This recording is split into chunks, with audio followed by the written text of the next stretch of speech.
Good morning. My name is Carly Baker Betancourt, and my pronouns are she and her. I'm a worship associate and a member of the Unitarian Universalist Area Church at First Parish in Sherburne. Welcome to this loving community. Come in bringing all of who you are. We gather in worship, our hearts alive with hope that here we will truly be seen. Turn down the volume on your fears and loosen the armor around your heart. May we root ourselves in the values of this faith, acceptance and encouragement, compassion and transcendence, justice and transformation. We strive not for perfection, but for authenticity and connection. We come here to learn about being in relationship together, to listen, to forgive, to be vulnerable, to create trust and have compassion for one another. We are gathered here to walk each other home, be here in this moment, let go, breathe.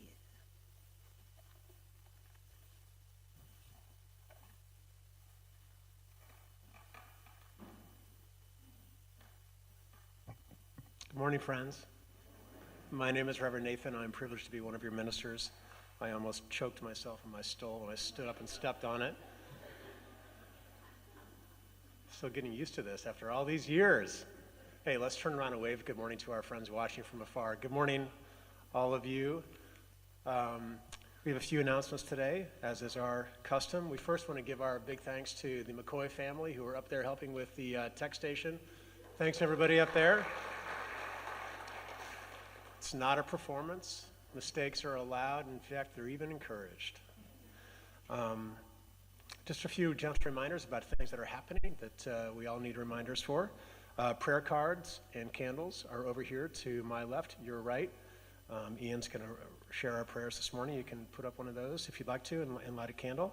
You can also sign up for bells, one of the best church jobs. And by the way, the list is like way too open.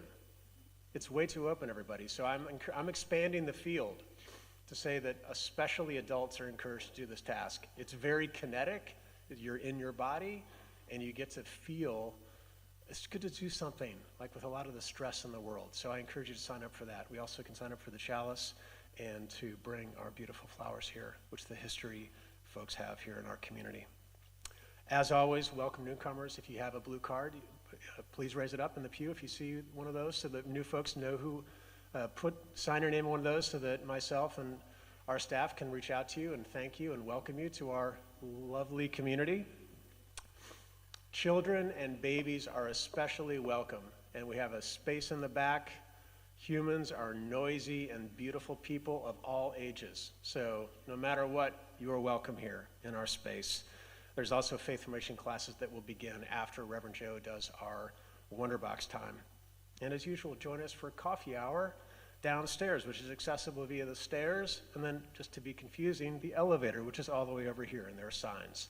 Today even there's lunch downstairs, soup and more being provided by our just aforementioned UUAC history folks who are going to explain to you all kinds of things. I've been telling stories about our history that turns out I've been wrong about. Big surprise. So go to this meeting, get some free food, and learn what I got wrong. It's a great group of people, and there's a lot of fascinating things that they've been discovering. Also happening in coffee hour, another thing to go downstairs, there's letter writing for Get Out the Vote today.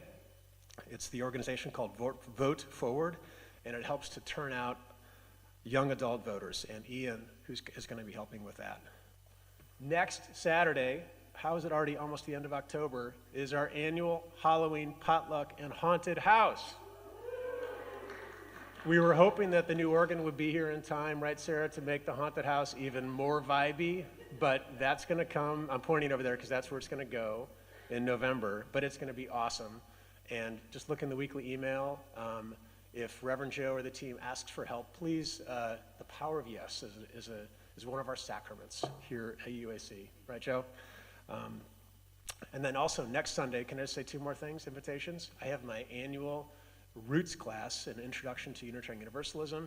And even if you think you know everything about Unitarian Universalism, which you probably do, it's still great to come, hear me yap, and you get to meet each other. So I'll provide some food for that. It's right after worship for about an hour and a half. And then last but not least, in 2 weeks' time, we have our second iteration of Lunch and Learn. We did this last time. It was awesome. If you have something you'd like to lead, a hobby, a spiritual practice involving us in justice work, now is the time to talk to Sully and also Reverend Joe. All right, friends. I offer and invite us to give our greetings to our neighbors that we have not said good morning to yet.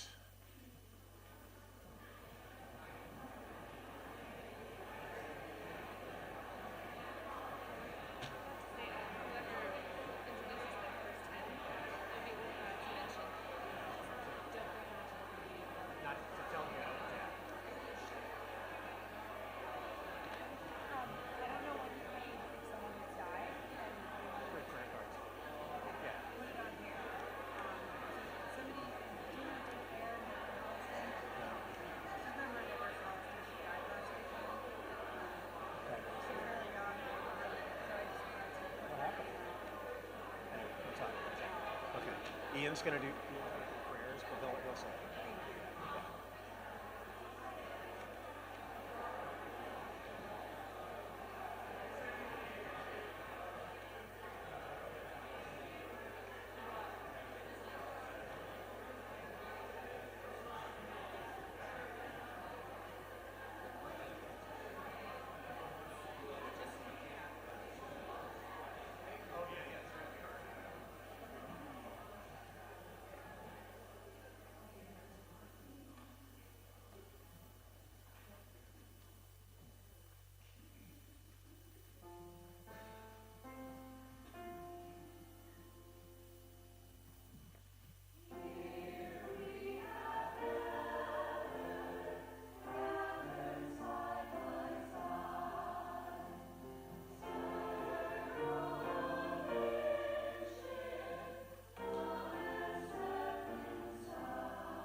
Good morning.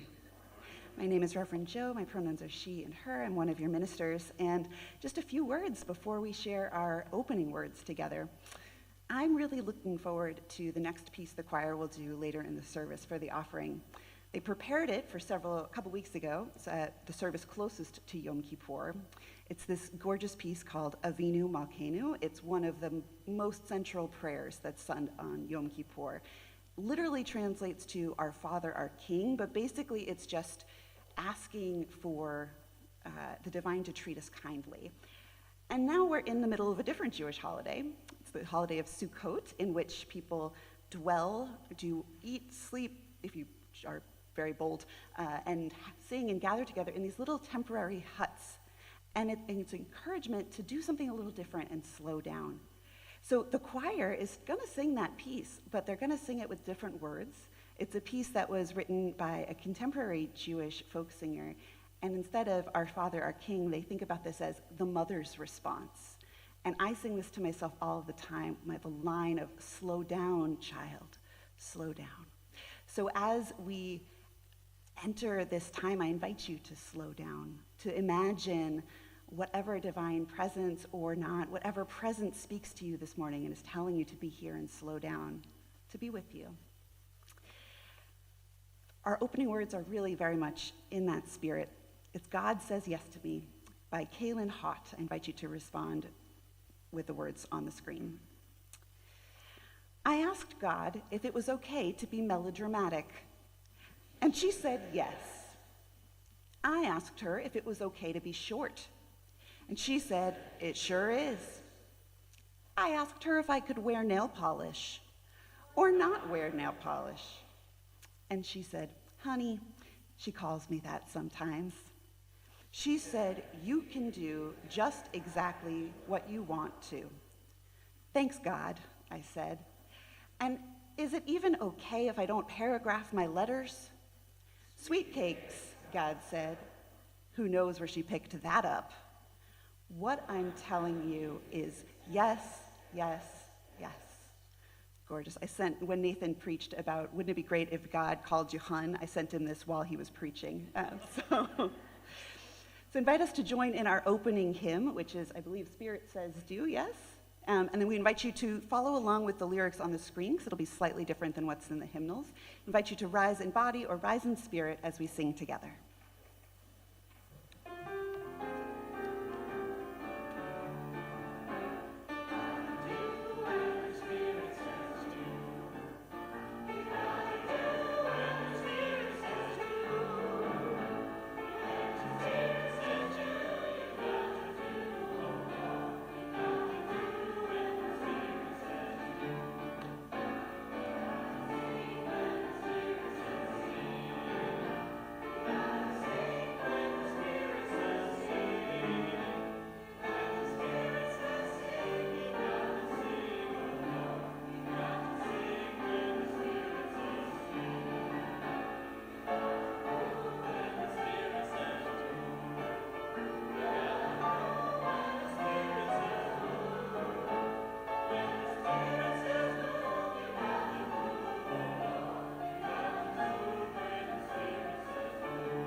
Good morning.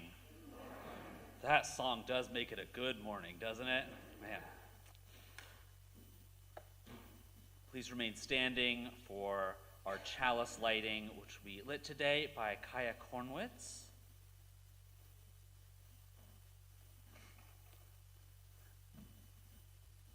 The chalice, like our covenant, is a symbol of our Unitarian Universalist faith.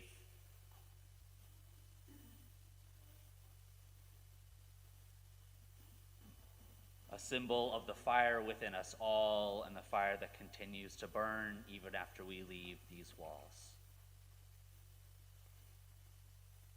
Please join me in saying together our covenant, which is on our screens to my left and right. Love is the spirit of this church, and service is its law.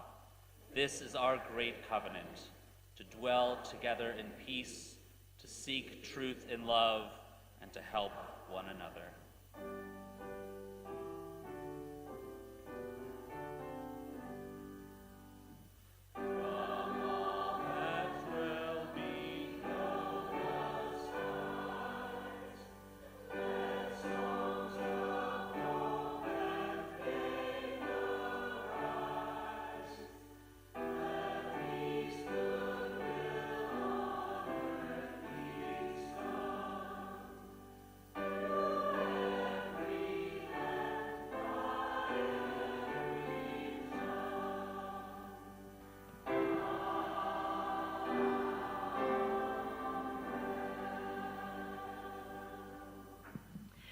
You may be seated.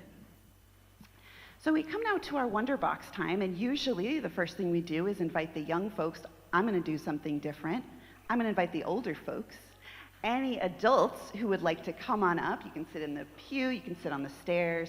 Kids, if you want to come up too, you can. We say adults if you're feeling young at heart, so kids, if you're feeling old at heart, come on up. Some days, you know. Great.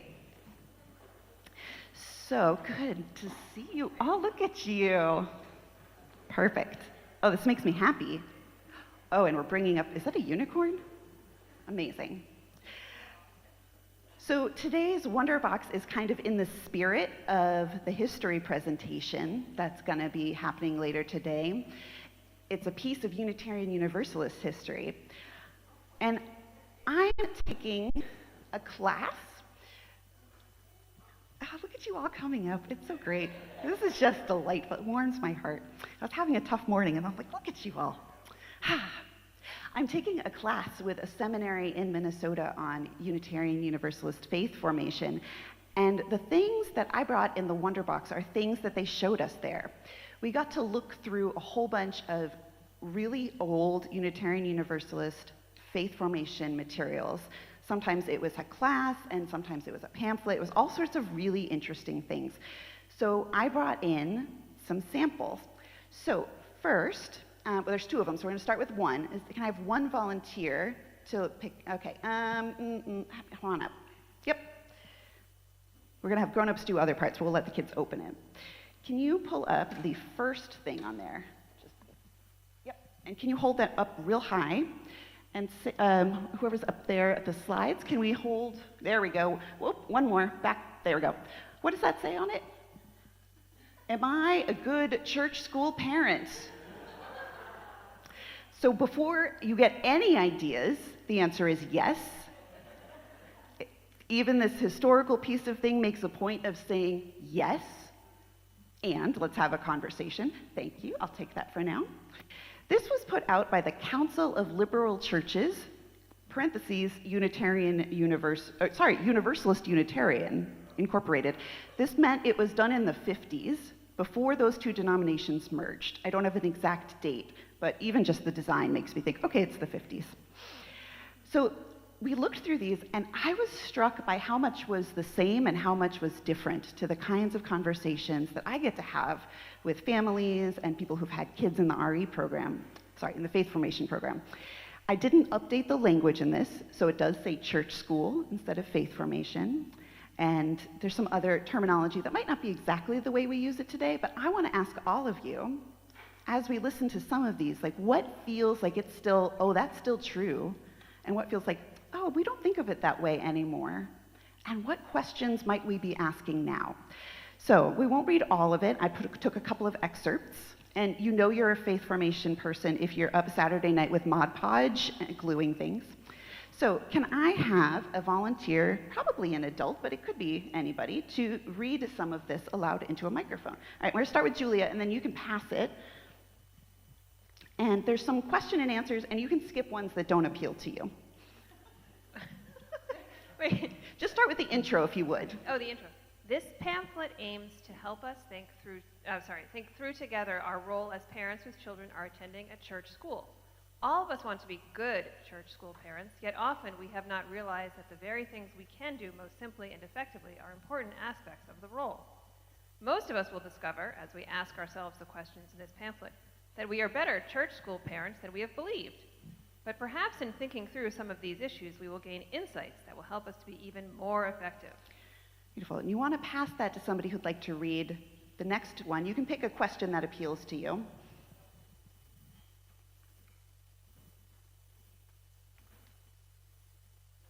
Actually, if you'll read number 2, I think that's a good one. Yeah, that appeals to me. Do I share my skills with the religious education community? Some of us are unduly modest about our skills. Unduly modest. Go on. As a result, when help is asked for, we may sit back and say nothing, thinking that the requests do not concern us.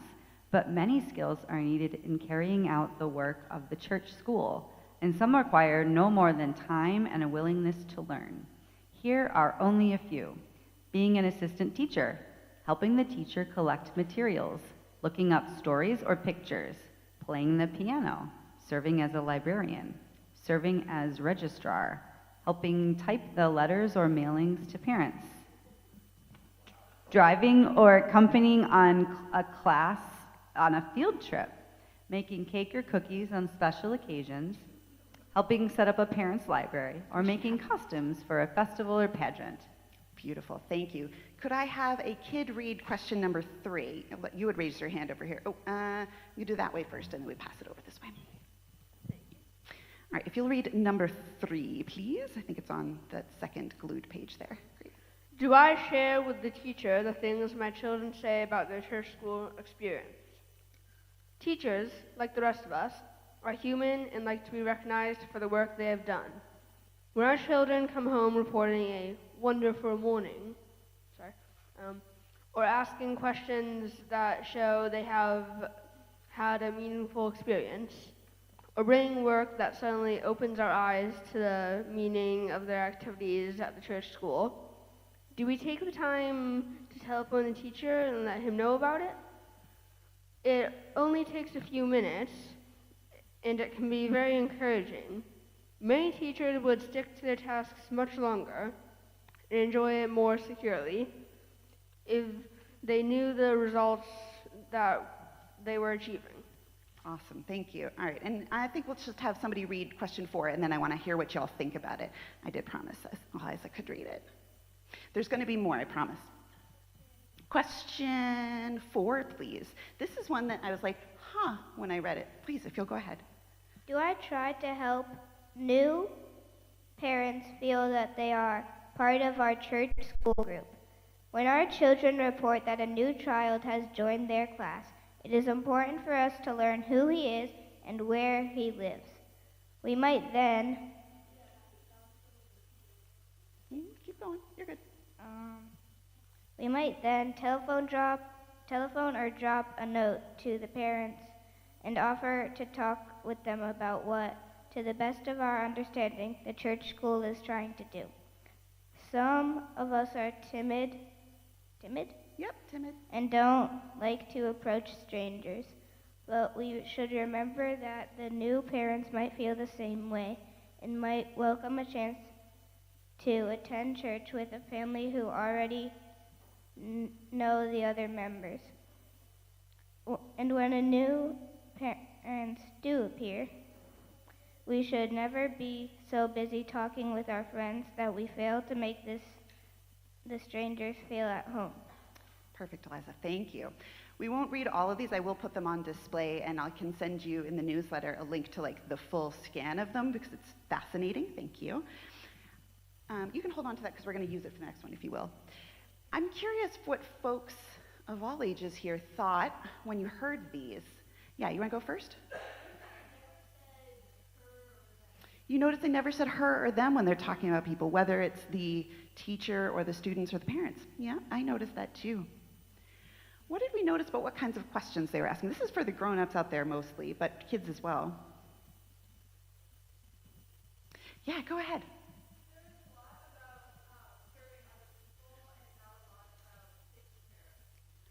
Yeah, a lot about serving other people and not a lot about taking care of yourself. That's a really great observation.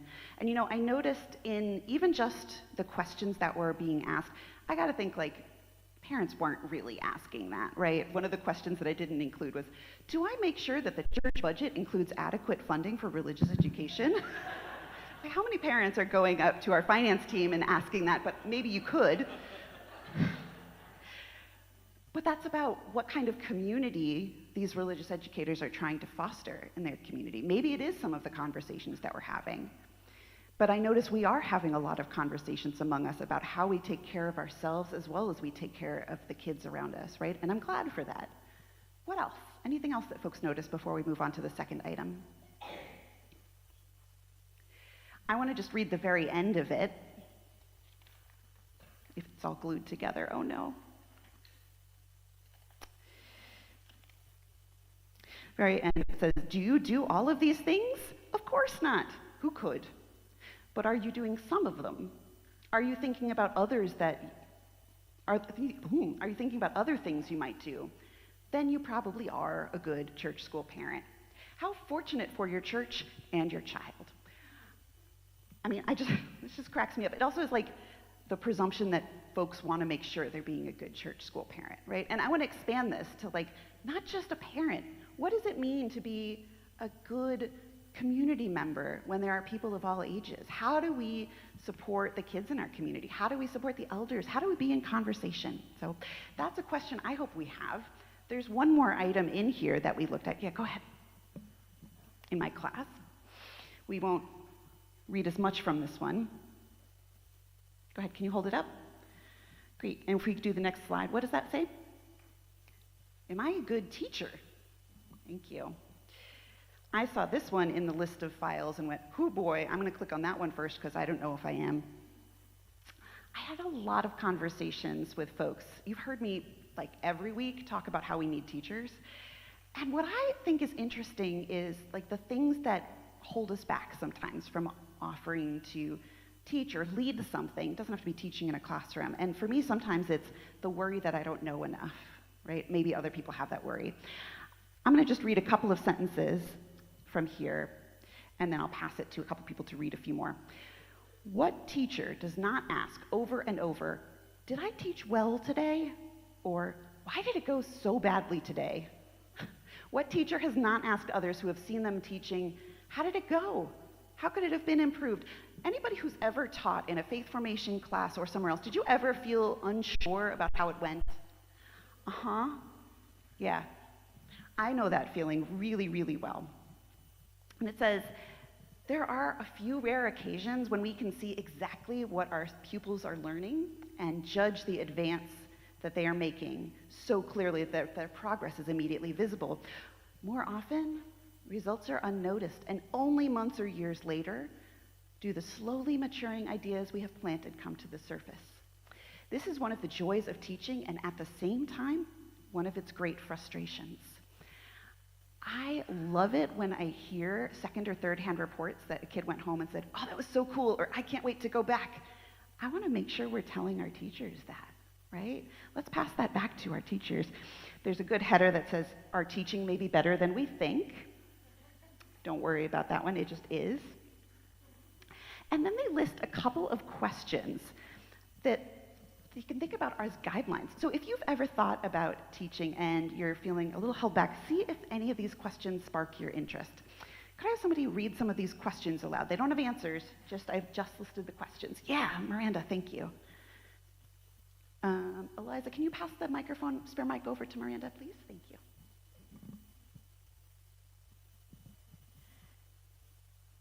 Let's try to think seriously together about these guidelines. That can give us clues to how well we are doing. All right, I'll skip ahead. Thank you. Yes, Some go of the straight to questions include, is the children's interest increasing as the weeks go by? Is there a closer group feeling among the children as the year goes on? That's one of my personal favorite feelings ever. And we really, really hope to see it.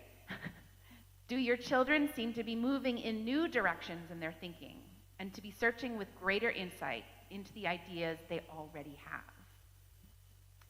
Do you, as a teacher, go away from the class filled with ideas as to what you are going to do in the next class period? Do you, as a teacher, sometimes find yourself talking about class materials in your contacts with adults during the week? Yes. Yes. Great, thank you. I'm gonna have you hold that just so I don't drop it. So, what do folks notice about this? Anything interesting? I want to just give the ending here in all caps. See? Exclamation point. You are a better teacher than you thought! Exclamation point. What made you think you weren't! Exclamation point. So I want to say, if you have been thinking about popping into one of our faith formation classes to teach, I hope this encourages you to know that teachers who've been doing this since the 50s have struggled with these questions of, do I know enough? Can I really make a difference? Will I see a difference? To know that these are big questions that we all deal with, and the answer is yes, we will keep growing. And I want to ask a question to the kids. We had one in here that was, am I a good parent? And one in here that says, am I a good teacher? What wasn't there a pamphlet for? Yeah. Am I a good student? Yeah, because I think the answer is always yes. You are showing up, and if you are showing up ready to learn, ready to meet new people, ready to have your mind changed, hold on one second, you're already a good student, and we're so glad you're here. You want the final word? Okay, go for it. I'm going to broaden that to say, am I a good student even when I'm goofing off? I know, I was there. I want to say that when we're having fun with each other, we're still being a good student. That's really important. And I know that you're somebody who listens in those classes too, right? So I think finding a good balance of fun and listening, and knowing that the listening and things we're learning are fun, is right on target. Thank you all for listening. I hope you'll enjoy looking through these. I'll stick them on the table over there by the pumpkins. And with that, I invite the kiddos to head off to their faith formation classes. Grown-ups can head to your seat or stay right here if you enjoy it. And let's sing the kids off.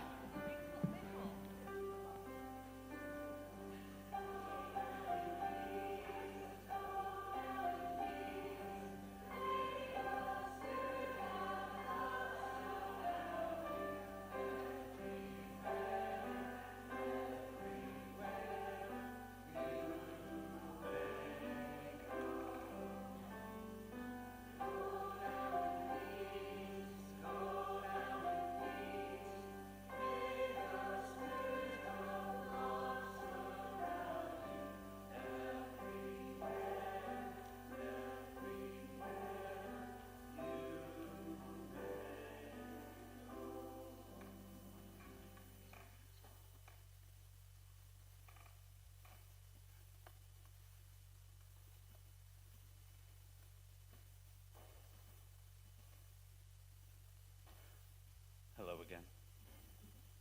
I'm Ian Evans, he, him, and I'm your ministerial intern. And this is the time of our prayers in silence, a chance to breathe and to drop into ourselves.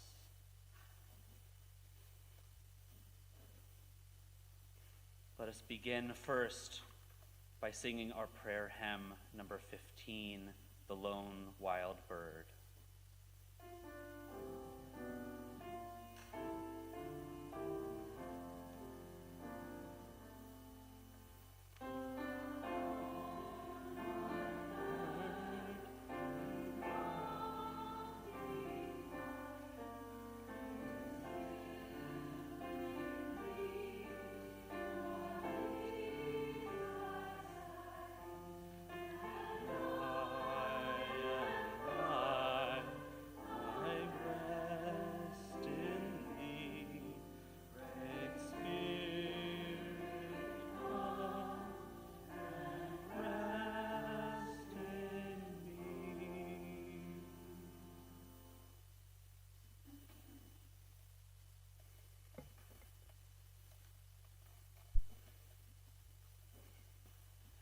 Many of us carry today prayers for loved ones, prayers for the world, prayers of joy and thanksgiving, and we have so many today. First, a thank you to our UUAC history team for these lovely magnolias that are up here today. Gratitude, they write gratitude for our church as we begin to explore our history, untold stories, from 1685 to the present.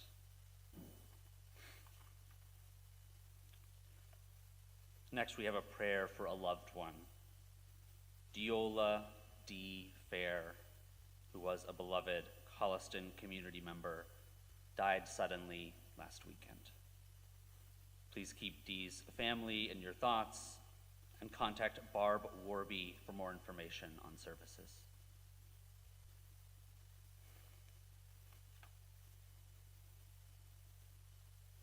Our next prayer comes from Gail.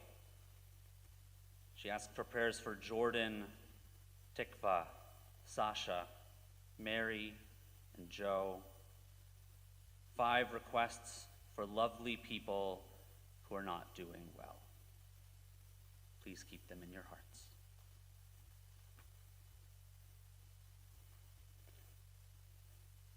A prayer from Pam Webb to my mother, Susan Helen Kadig, who passed away at the end of September after a courageous battle with cancer. Please keep Susan in your hearts. A prayer for Molly. For my sister's husband, Tree, who's undergoing extensive emergency surgery this morning. Please hold both of them in your hearts. Thank you, Molly.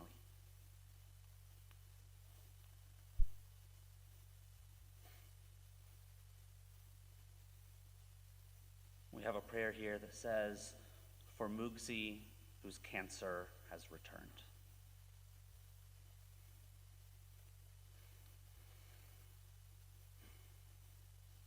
A prayer from our Reverend Joe for her friends, Seth and Ivy, who just welcomed a tiny baby Milo into the world at just 23 weeks. The little family has been through a lot, and we send prayers for recovery, growth, and resilience. Please send those prayers.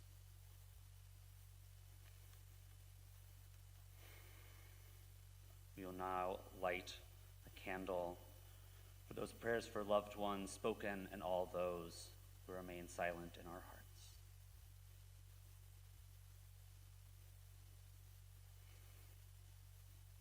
We now have some prayers for the world.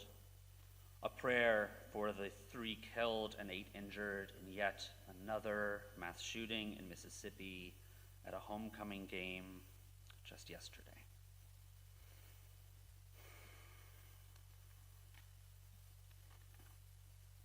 A prayer for the world, for those who were killed and injured in another airstrike on the Al-Aqsa Hospital in Gaza and the fire that followed.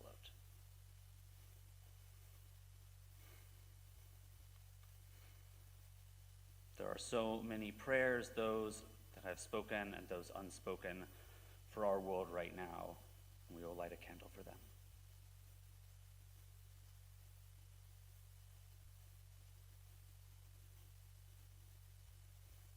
We have prayers of thanksgiving as well from Jess and Tom Bolton, a prayer of thanksgiving that Zach passed his driver's test this morning.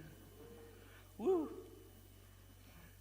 Despite the fact that the examiner was over 2 hours late. Good job, Zach. A prayer of thanksgiving for the teens and families that are beginning the coming of age journey today, for its facilitators and the 7 congregants who said yes to mentoring. Amen. A prayer of thanksgiving from Kathleen. Much gratitude for our wonderful non-human creatures who give us so much love. We are thankful.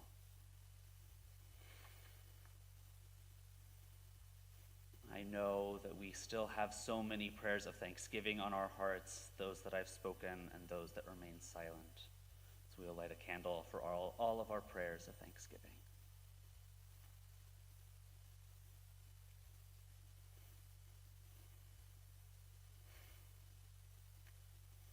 Please join me in a time of prayer.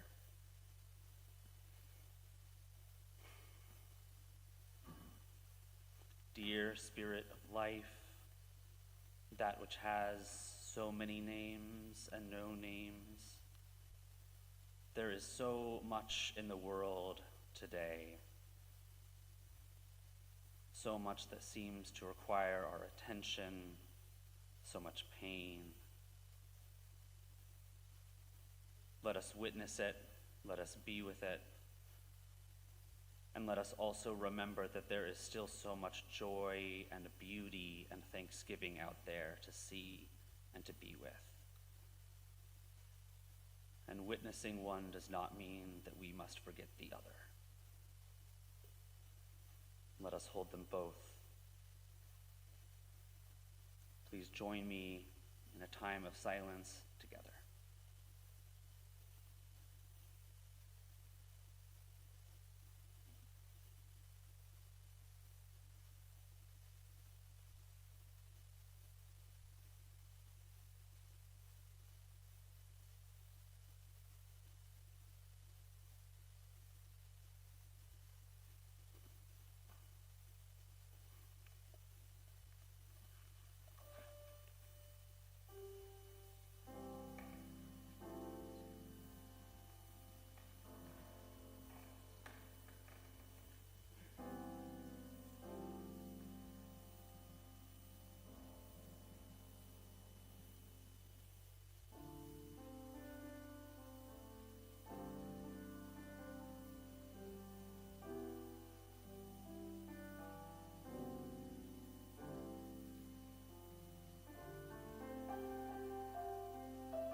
Before Maureen shares a beautiful reading for us, Tim Roper is going to tell us why and how this community means so much to him over the years of his participation. You know Tim from all the ways he shared his gift of music with us over the many years and why he supports this beloved community.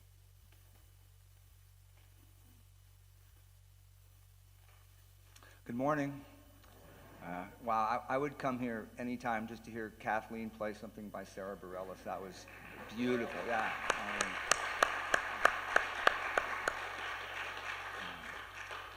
My name is Tim Roper. My pronouns are he and him.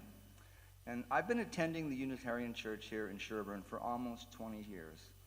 I originally came here when my 2 kids were starting elementary school. Their mother and I were looking for a way outside of their public school education to broaden their life in a spiritual way. We were friends with a family whose children had grown up attending this church, and they strongly encouraged us to come and check it out. So we showed up one Sunday, liked what we saw, and started attending on a regular basis. The people we met were warm and welcoming. Our children seemed to like their Sunday school classes, and we enjoyed the services led by a relatively new young minister named Reverend Detering. As my kids grew older, they continued their RE classes and enjoyed participating in other youth-oriented activities.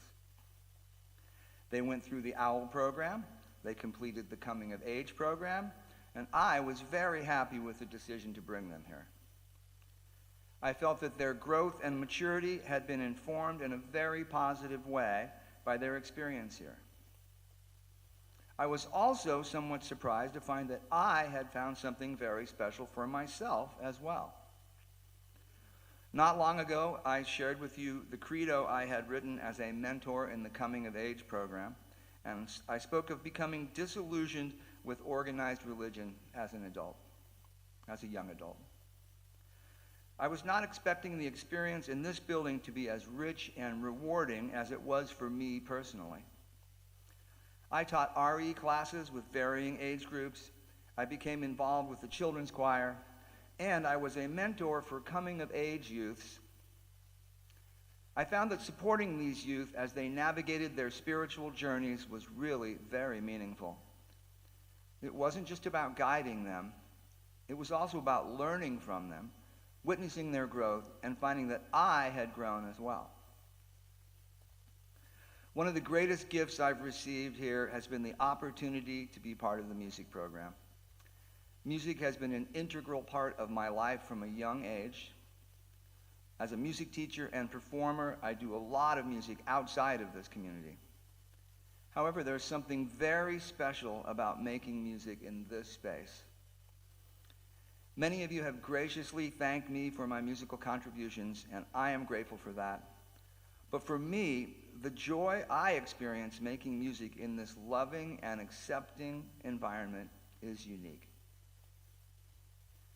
I have realized over the years that being able to give my gifts, whether my time, talent, or financial support, feels like a reflection of the values I hold dear. Initially, I came for my kids, and I ended up staying for myself and the wonderful people here. This is a place where we come together to uplift and support one another, and I'm grateful to be part of a community where I can both receive and give in such meaningful ways. Thank you.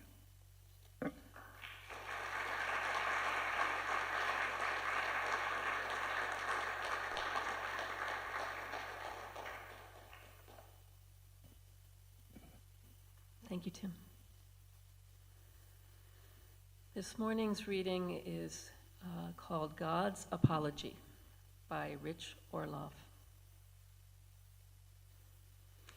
When I created the human being, I never thought so many would choose hate over love, or rationalize evil, or want to define themselves by who they refuse to be, or delight in causing suffering, or mistreat the planet they depend on.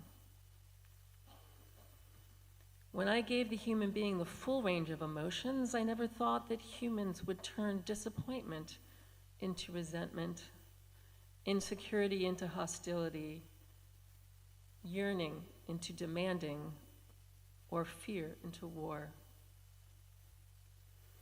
When I commanded the human being, "You shall love your neighbor as yourself," I never thought people would work so hard looking for loopholes, denying the divinity in others and refusing to be vessels of love.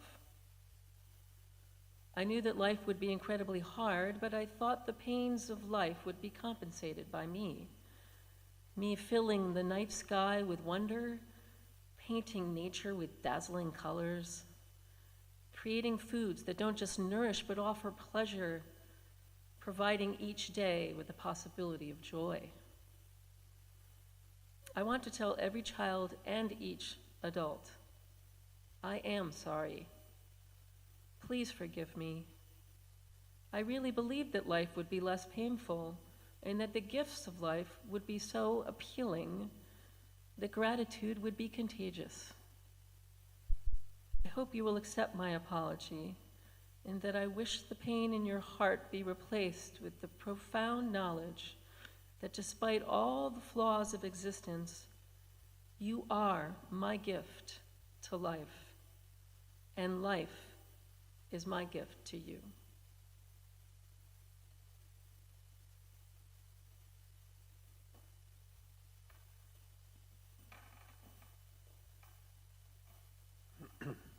Good stuff. Every week we are privileged to be able to share 100% of all the things that we receive from you during our morning offering outside of our community. We do that because you are able to be generous with your stewardship and your pledges and your contributions. So thank you for that. This morning we will be sharing our offering with World Central Kitchen, which is doing so many amazing things all around the world, including most recently helping folks after Hurricanes Helene and Milton.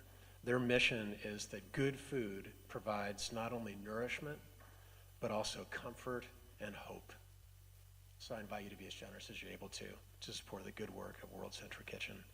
If you want to give on the QR codes, you can do that up there. And if you have old-fashioned cash, you can give that in the basket as our welcome team comes by. Thank you, friends. Receive the beautiful gift of music that Joe introduced earlier.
Let's take a breath together.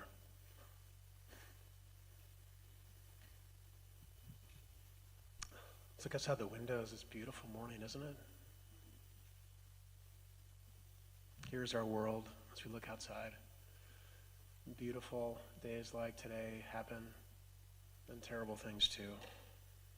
Our work is to keep our hearts tender and our eyes soft and our words true, because this is what you and I are about.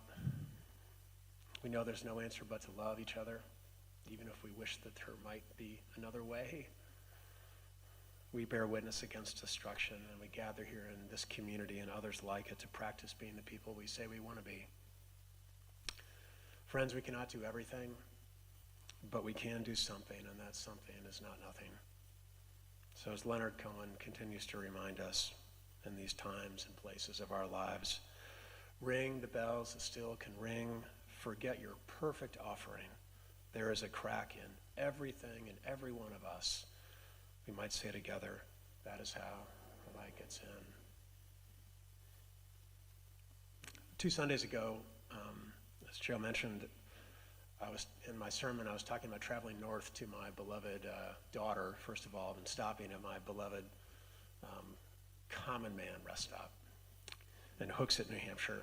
And I wondered then how religion might be, how different it would be if God were to call us Hun, if God were a counter clerk. I started thinking about that and imagining that I actually had some things to say to them. Yeah. And then I started to think that you might have some things to say to them too. Even if we don't always use the word God in a lowercase g. Because remember, friends, God is not God's name. Maybe you could say that after me. God is not God's name. You're like, well, then what is the name? But God is a name that we give to that which is greater than all of us, and yet present in each one of us. Which means that love can be God. Which means that goodness can be God. Which means that the spirit of life can be God. And not just some big old white dude in the sky. We're like, yeah, never mind you. I reject you. I know that when you hear that word, it ties you, me, up in knots. Does it ever feel like that? Like I can feel like I can actually see some of you white knuckling. It ties so many of my colleagues up into knots that my colleagues, Unitarian Universalist ministers, avoid the word for fear of polarizing their congregations and upsetting you. And I totally get that. I totally get it. But when there are signs in yards, there's one in Holliston that I passed yesterday announcing they are voting for God and country, and God gets pulled into all manner of conflict, claiming to stand on one side and sending wrath to the other, I am just not willing, as your minister, to stand on the sidelines and watch the co-opting happen. And what better way to do that than imagining a bit what it would sound like to actually meet up with this famous, infamous God in human form, which is where we find them. Let's give God they, them pronouns, okay? They are taking a smoke break on a bench out back behind the common man. Are you there with me? I know it might take a little bit. Just come up with me. We're in Hooksett, okay? It's beautiful out. And I say, oh, hey there. Sorry. And I'm already apologizing because that's what I do when I talk to God. It's an old habit. I tell them, getting in line for coffee. But when I was putting that cardboard sleeve on the cup, I tipped the cup over and I said, God, bleep it. And when one of the clerks heard me say that, they said I should ask you directly because you were, for the month of October, taking the afternoon shift at the Common Man. And I was like, really? Shouldn't she be anywhere else, but everywhere else in the whole world? Because look at the world. And they just shrugged their shoulders and pointed out back. So I'm wondering first, do you damn it?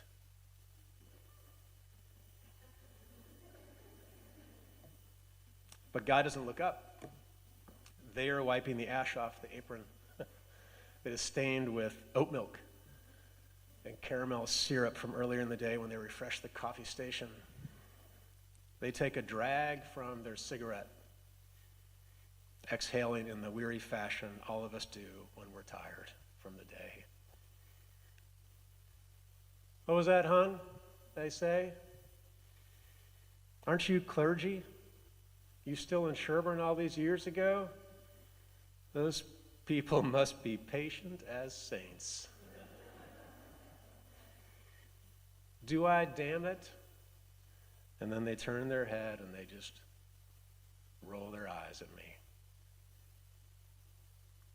Already I've put God on the defensive, asking to explain things. This is what happens when we live in uncertain times. When we wonder late at night if anything is keeping an eye out. We wonder if the arc of the universe actually does bend toward justice or bend somewhere else. Do you wonder that? It's interesting, isn't it, they say, how so often all kind of folk will invite me into their cursing. All kind of people, no matter their beliefs. But then they invite me a lot less into the good stuff. But I get it. My name has earned a bad rap. And so I asked God if it was okay if I feel angry about that. About all the people I know in my congregation who have been hurt by places that look like this and by people in roles that I'm in, who have been told that who they are or what they believe or who they love means that they stand on the outside of beloved community rapping on the windows. Think of all the people that have been excluded by places that look like this. Is it okay if I be angry, God? And they said, yes, hon. And then they said, does it help at all if I call you hon?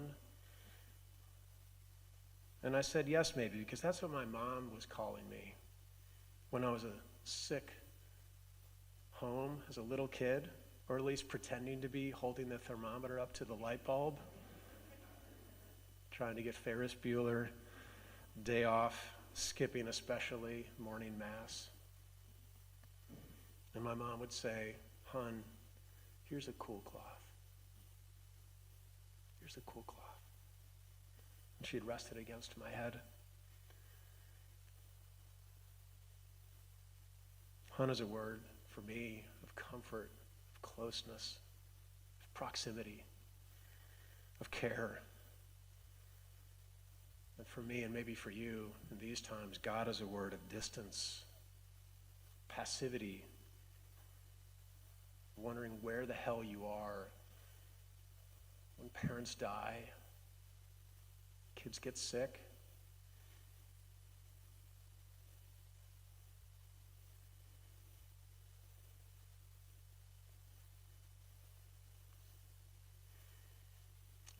God hears all this from me, and they stare down at their shoes.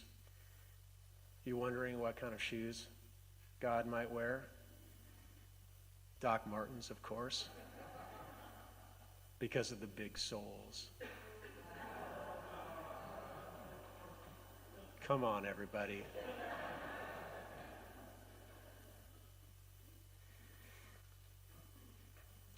And they take a beat, and they, from looking down at their shoes, and they look up at me, and they say, I'm sorry. And I say, you're sorry, you mean like the poem that Maureen read for us that begins by saying, you never thought so many of us would choose hate over love or rationalize evil? You mean you're sorry for how we turn disappointment into resentment? You mean you're sorry for how we turn our insecurity into hostility, how we turn our fear into war? You mean that you're sorry that we delight even in causing suffering? That we hurt the planet that we depend on, that we deny the divinity in other people? You mean that you're sorry that we look for loopholes in loving our neighbors? Have you met our neighbors, God? You mean you're sorry that we can't be vessels of love? Are you sorry like that? Because that sounds like you're blaming us. That sounds like an apology that says, I'm sorry you feel that way. That's not an apology, God. I mean, if you did the creation, then why not also create the firmware update?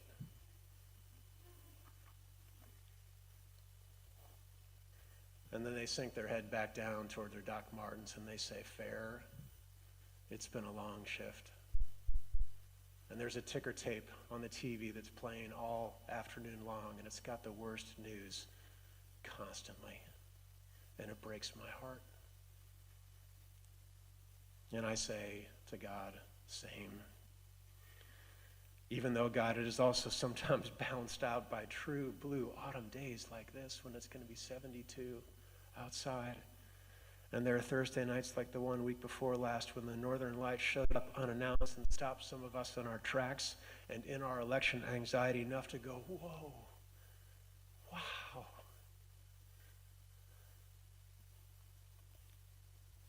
Sometimes, says God, listening to me, quoting E.B. White, sometimes God says, I don't know whether to savor the world or to save it. I think I can help with that, God. I think the answer is definitely save. I think I can speak for a lot of people, and I say we definitely want the save option. Because it is rough out there. Life is hard. But I can't, God says, in the end. What? Save, they say. And they stand up. Smoke breaks almost over. Hon, you know this. They say, I've heard you preach it. You've told your people, the saints that they are. You've told them presence, not protection. You've told them company, not cure. You've told them you've got to love the world enough to love the hell out of it. You've told them that asking why bad things happen matters much less than asking what you're going to do or how you're going to show up when they do. You got all fiery, Nathan, remember? You even pounded the pulpit when you said those things. I heard you. And I said, yes. But sometimes I lose faith. And I wonder if what we're offering is enough. And if it's something that we're all doing really is not nothing. And I feel like there are cracks everywhere. But hun, they say, sometimes cracks are how the don't say it, God, I'm gonna, or how the light gets in. Damn it, God.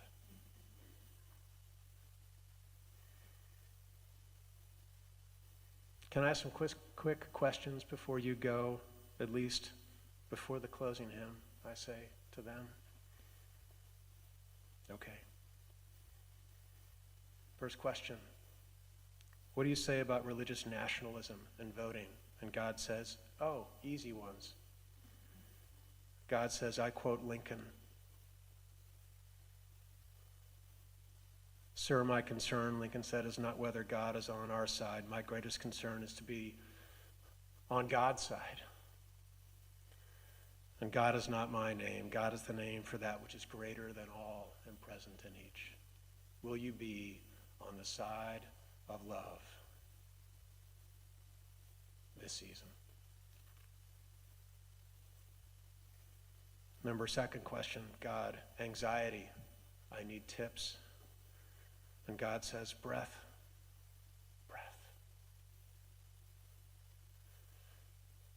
God says, look around for the foundations. Invite your people to come in.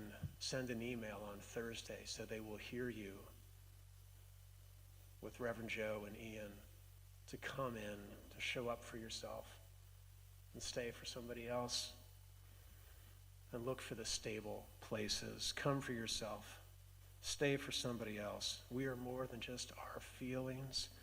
Don't just do something, everybody, God said. Stand there.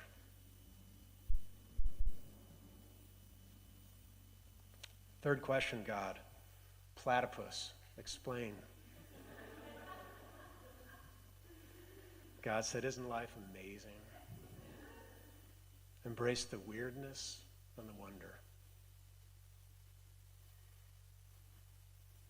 Question 4, God, what happens when we die? Where's my brother? Where's my dad? Where's Pam's mom? Where's Barb's friend in Holliston? Where's Jeff Brown?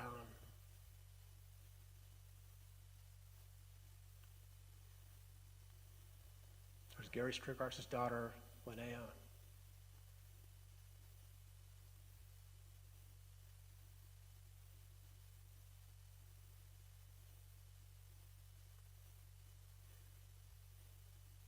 God says death is only a horizon, and a horizon is only a limit of how far your vision can reach. God said, know this, energy does not disappear. It only transforms. And remember, the only immortality we are guaranteed are the memories that we leave. So Nathan, leave good ones to your beloveds. And last, God, do you give a damn?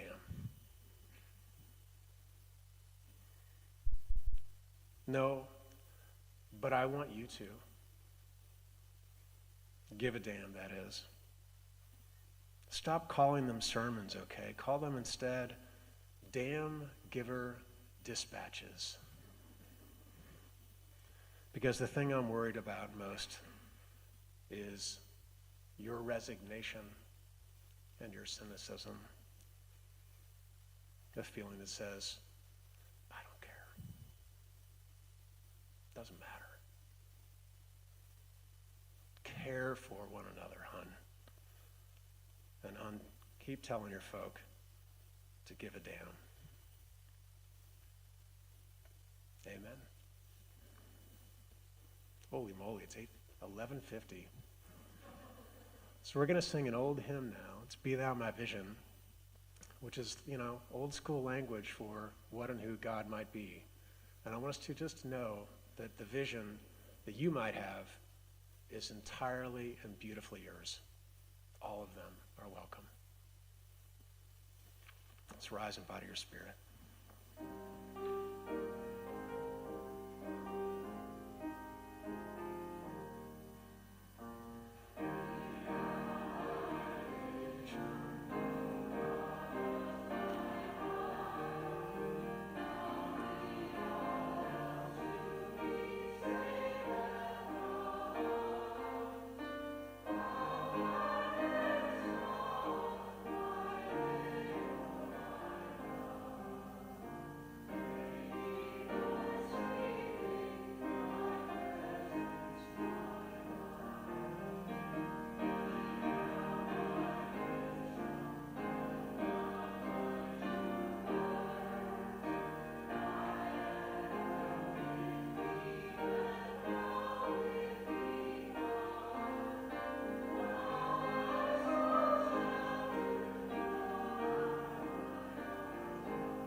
And as we extinguish our chalice and our prayer candles, let us say together our call to ministry. These words are faith lived out into the world and our benediction. We go forth into the world in peace to act with works of love, to affirm each person's dignity, and to cherish the living